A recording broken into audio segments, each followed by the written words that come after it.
भाव में देह त्यागने वाले पुनर्जन्म को ही प्राप्त करते हैं।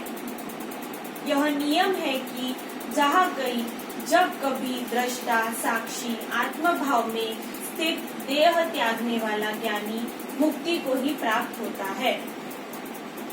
देह भाव ही कृष्ण पक्ष पुनर्जन्म का हेतु है और आत्म भाव ही शुक्ल पक्ष मुक्ति का हेतु है।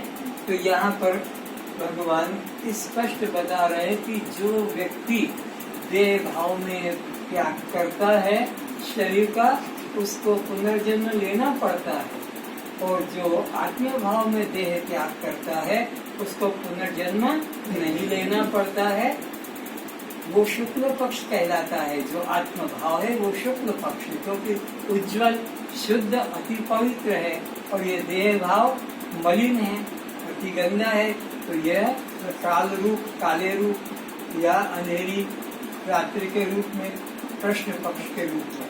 तो गीता में तो इतना ही कहा कि कृष्ण पक्ष में प्राण छोड़ने वाले को पुनर्जन्म, पर ये नहीं कहा कि कृष्ण पक्ष क्या है गीता में। और शुक्ल पक्ष में प्राण त्यागने वाले को मुक्ति, उनको पुनर्जन्म, बस ये शब्द आए हैं। तो इसका अर्थ कहाँ मिलेगा? ये शब्द शास्त्रों का अर्थ शास्त्रों में वो तो उनके पास मिलेगा जिन्होंने उस मंजिल पर अपना स्थान पाया है, जो वहाँ तक चलकर उनको पता है कि मार्ग में क्या क्या सुविधा असुविधा होती है। जो बद्रीनाथ गया है वो तुमको मार्ग बता सकेगा कि ऐसे ऐसे जाना, ऐसे ऐसे धर्मशाला में ठहरना, उस धर्मशाला में ठहरना या उस आश्रम में ठहरना, कि वो अनुभव करके आया। और अब तुमने उसकी बात सुन ली तो ये नहीं तुमने वहाँ का यात्रा कर ली। जब तक खुद नहीं जाओगे अपना, तब तक तुम्हें उसका पता नहीं लगेगा। तो सुनकर ही चुप होकर मत बैठ जाना, जानकारी लेकर ही मत बैठ जाना। ये ग्रंथ प्रवचन जानकारी देते हैं, पर जानकारी बात अलग है और जानना बात अलग है। तो जानने के लिए किसी गुरु की शरण में बैठ के कुछ दिन सत्संग करना पड़ेगा। कछु काल करिए सत्संगा, तब ही होई मोह भ्रम भंगा। तब जाकर ये मोह हमारा, मैं मेरा, ये नष्ट होगा। नहीं तो केवल सुनकर कल्याण होने वाला नहीं है। जैसे हम कहते हैं कि हम घर में रहते हैं, पर घर में क्या, बस दीवार से ही घर कहलाता है। दीवार न हो तो घर नहीं कहा जाएगा। पर रहते आप आकाश में हैं, दीवार छत पर कोई नहीं रहता। इसी प्रकार आप देह में नहीं रहते, चैतन्य में रहते हैं। आया समझ में? संसारिक दृष्टि से तो कोई पूछे आप कहाँ रहते हैं तो बता देंगे कि मैं वर्धा में रहता हूँ। और भाई वर्धा में कहाँ रहते हो तो वो तुम एरिया बता दो, और उसमें तुम्हारा कहाँ, हमारे वो घर बता। और घर में तो ऊपर नीचे 3-4 मंजिल है, वहाँ कहाँ रहते हो? मैं दूसरी मंजिल पे था, तो उस मंजिल में तो 3-4 कमरे, कहाँ रहते हो? तो उसमें एक कमरे में बेडरूम, और बेडरूम में तो इतना लंबा चौड़ा है, तुम उसमें कहाँ रहते हो? तो खाट के ऊपर, और वो खाट भी तो 6x6 की है, तो कहाँ रहते हो? तो सब किस में है? आकाश में। ये दीवारें भी आकाश में है, ये कमरे भी आकाश में है, सब चीजें आकाश में। आकाश ही आगे पीछे ऊपर नीचे दाएं बाएं, आकाश ने सबको अवकाश दिया है। दीवार ने अवकाश नहीं दिया है, छत ने किसी को अवकाश नहीं दिया मकान, लेकिन आकाश ने सबको, दीवार को, छत को, मंजिल को दिया है। ठीक इसी तरह तुम किस में रह रहे हो? चैतन्य में रह रहे हो। न खाट पे रह रहे हो, न कमरे में रह रहे हो, न दूसरी मंजिल पे, न मकान में। चैतन्य में ही हम सब, चैतन्य सबको धारण कर रखा है। जैसे आकाश ने सबको धारण किया है स्थूल दृष्टि से, ऐसे ही चेतन दृष्टि से हम उसी में विद्यमान हैं, उससे कोई अलग नहीं, क्योंकि वही इस जगत का उपादान कारण है। तो उपादान कारण से जो चीज बनेगी वो उससे अलग नहीं होती। सारे अलंकार को किसने धारण किया है? स्वर्ण ने धारण किया। तो चाहे वो कान का हो कि नाक का छोटा से छोटा हो, ये हाथ का गले का हो, लेकिन सबको धारण किया है स्वर्ण ने। तो ऐसे ही कोई चींटी मकोड़ा हो, हाथी घोड़ा हो, कुत्ता बिल्ली हो, पशु पक्षी हो, इन सब नाम रूप आकारों को किसने धारण किया? एक चैतन्य आत्मा है। वही सबका अधिष्ठान है, वही सबका कारण है, वही उपादान कारण है। तो इसलिए जहाँ जहाँ जगत है वहाँ वहाँ ही जगदीश है। जहाँ जहाँ जीव है वहीं चैतन्य है। जहाँ जहाँ जीव है वहीं चैतन्य है। तो ऐसे ही जहाँ जहाँ लहर है वहाँ वहाँ जितनी दूर तक लहर है वहाँ तक पानी है। तो जितना दूर तक ये जगत है जगदीश उतना ही, तभी तो हरि व्यापक सर्वत्र समाना, वो व्यापक है।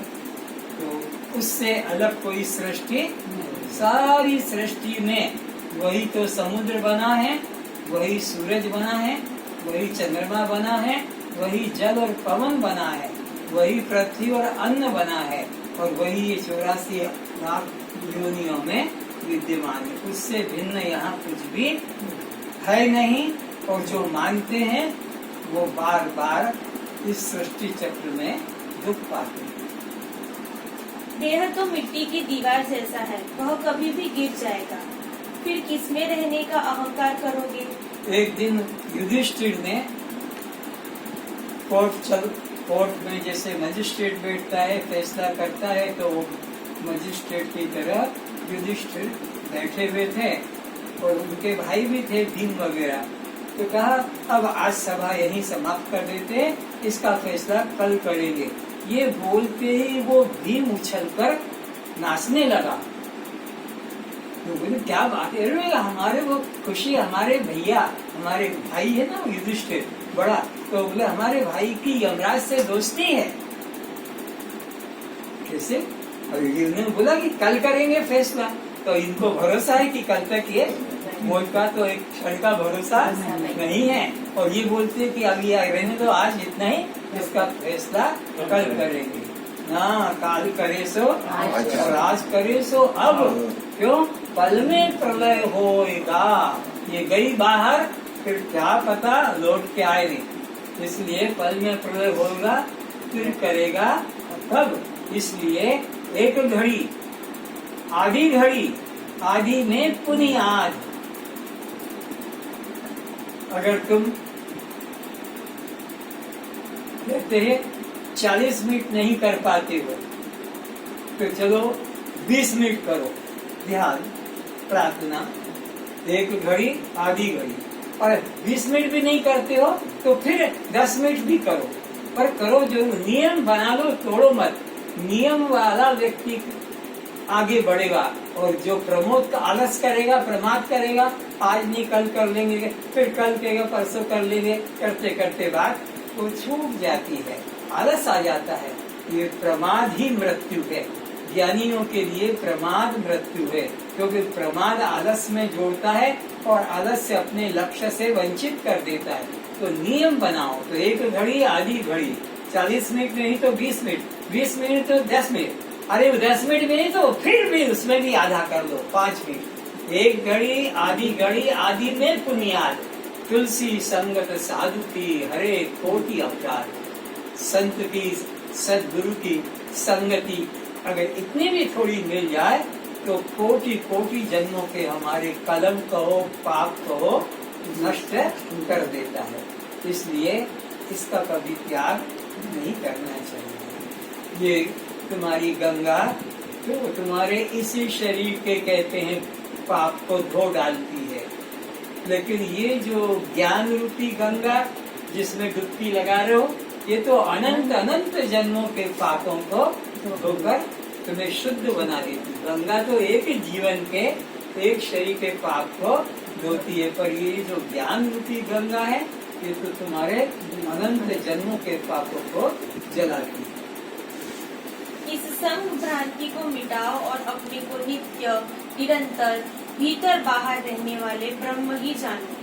तो हमको क्या कर्म करना है? संग भ्रांति। किसकी संग भ्रांति? अनात्मा के प्रति जो मैं भाव आ गया है, ये है संग भ्रांति। अपने को देह मानना, देह में फिर पिता या पुत्र, पति या पत्नी, इस प्रकार के कोई भी व्यवहार देह के जो है मानना, तो ये तुमको दुख के बंधन के कारण। इसलिए यहाँ से अपनी ममता अहंकार को निकालो और जो चैतन्य है, जो नित्य है, उसमें तुम्हारा ममता अहंकार जोड़ो।